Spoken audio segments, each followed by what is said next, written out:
Saudaraku yang dikasihi Tuhan, kita coba kembali dalam pesan pastoral kita pagi hari ini. Saya beri judul Tujuan Hidup yang Sejati.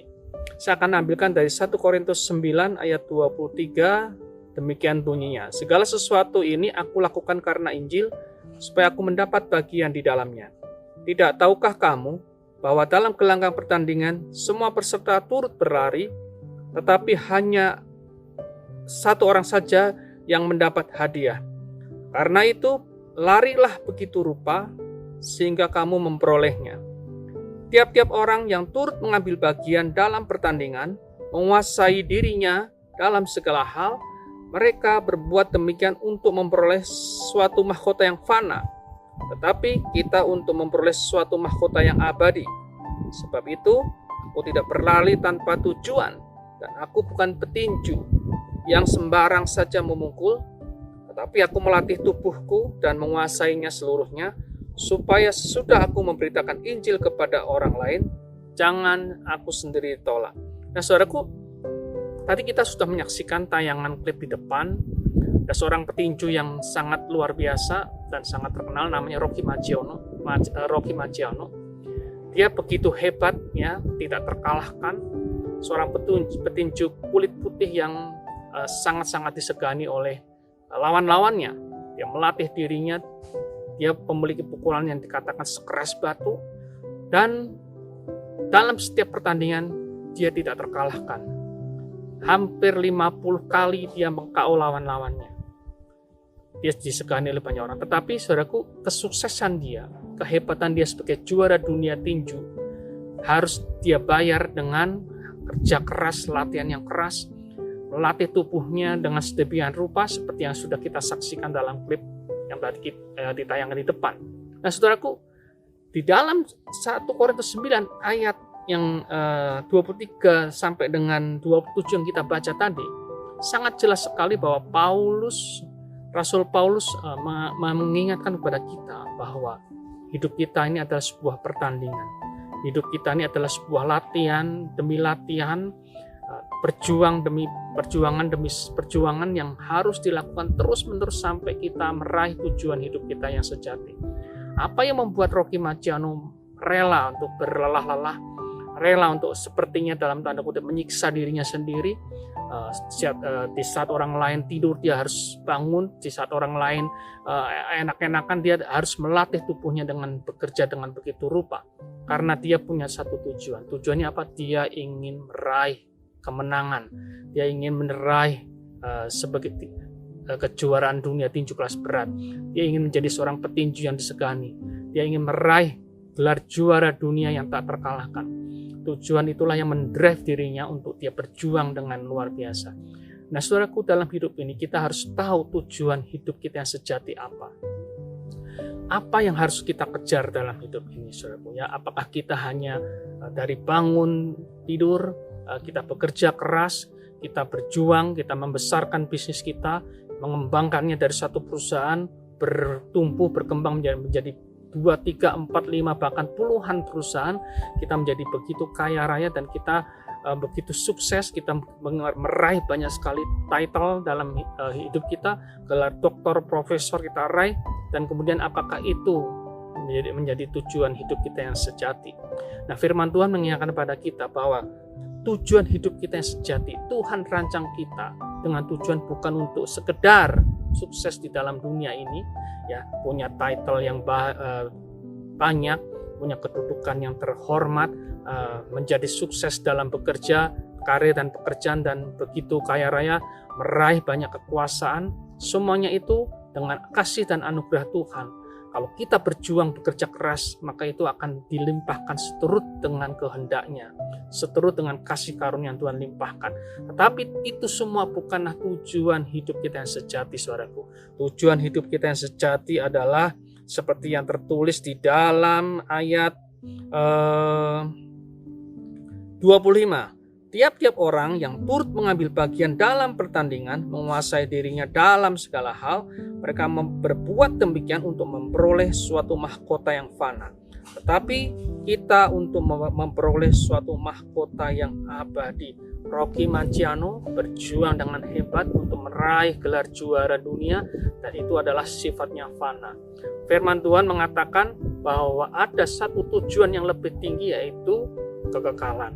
Itu adalah tujuan yang sejati, menyatu dengan Tuhan kita, manunggal dengan Tuhan kita, bersatu dengan Tuhan kita di dalam kekekalan. Nah, saudaraku, kalau kita membaca firman Tuhan tadi, ada dua hal yang sangat penting, saudaraku. Apa yang paling berharga dalam hidup saudara, apa yang paling saudaraku inginkan, itulah yang akan saudaraku capai. Hidup saudara akan difokuskan untuk meraih semuanya itu. Saudaraku akan berjuang dengan luar biasa untuk meraih apa yang paling berharga dalam hidup saudara. Nah, apa yang menjadi harta yang tak ternilai dalam hidup saudara? Apakah kedudukan, kekayaan, ataukah kekuasaan, ataukah Tuhan yang menjadi harta yang tak ternilai? Kalau Tuhan menjadi harta yang tak ternilai, mari kita kejar Tuhan dengan sedemikian rupa. Nah, Rasul Paulus mengingatkan kepada kita, latihlah dirimu sedemikian rupa dan berlarilah sedemikian rupa. Artinya, saudaraku, menekankan kepada kita, mengajarkan kepada kita supaya kita fokus kepada apa yang menjadi tujuan utama kita, ya, yaitu kemuliaan, kehormatan yang akan kita terima di depan mata kita. Rocky Marciano berjuang dengan hebat, dia berlatih dengan keras untuk menjadi seorang juara. Ketika dia menjadi seorang juara, maka namanya akan dikenang, namanya akan harum melampaui waktu batas usia hidupnya. Sekarang kita tahu Rocky Marciano sudah meninggal, dia hidup di tahun 1960-an, saudaraku, ya. Tetapi namanya sampai sekarang tetap dikenang sebagai seorang petinju legendaris. Harta apa yang paling bernilai dalam hidup saudara? Apakah kekuasaan, kekayaan, kesuksesan? Apakah itu yang menjadi harta yang tak ternilai dalam hidup saudara? Kalau itu yang menjadi harta yang tak ternilai bagi saudara, saudaraku akan fokuskan hidup saudara dan mendorong hidup saudara untuk mencapai sampai akhir hidup saudara.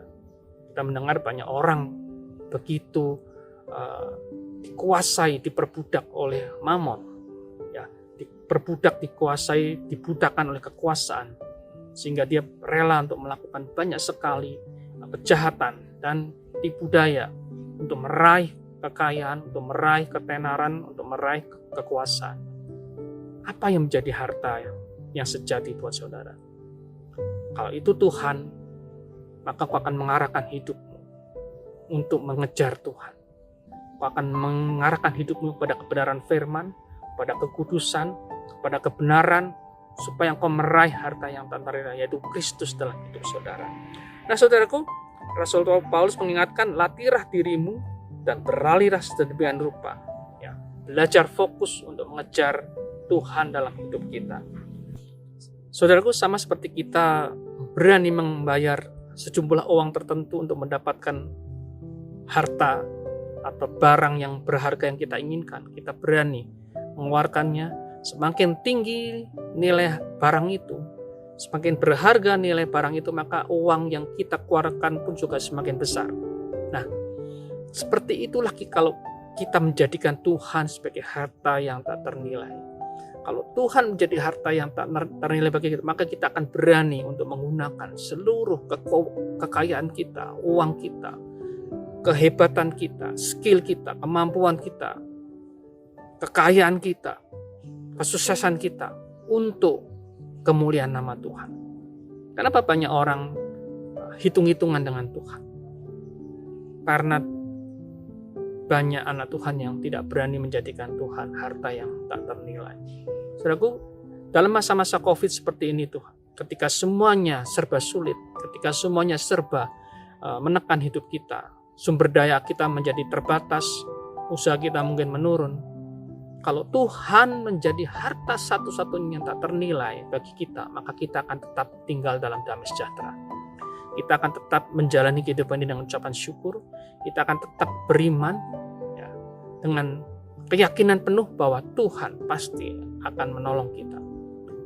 Bahwa kalau toh kita kehilangan harta yang kita punya, mungkin bahkan orang yang kita kasih sekalipun, mungkin itu jabatan kita.